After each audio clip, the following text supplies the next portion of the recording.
রহমতুল্লাহ। আজকে আইলাম এয়ারপোর্টের ভিতরে কামের সেটে দেওয়ার জন্য। সিকিউরিটি ছিল না বলে বোধহয় হয়তো আমারে আসতে দিছে। এয়ারপোর্টের ভিতরে কাস্টমের এখানে আছি, কাস্টম করতে আছে।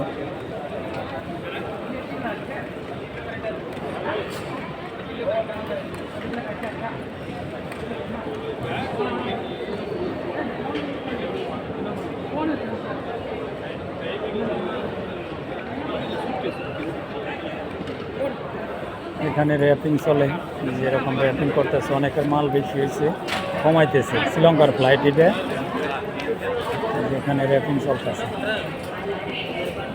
এই যে মাল কমাইতেছে, অনেকে মাল কমাইতেছে। এই যে মাল কমাইতেছে অনেক আছে। এই যে মাল বেশি হয়েছে, হয়তো ফালাই হয়ে যাইতেছে, ফালাই দিতেছে।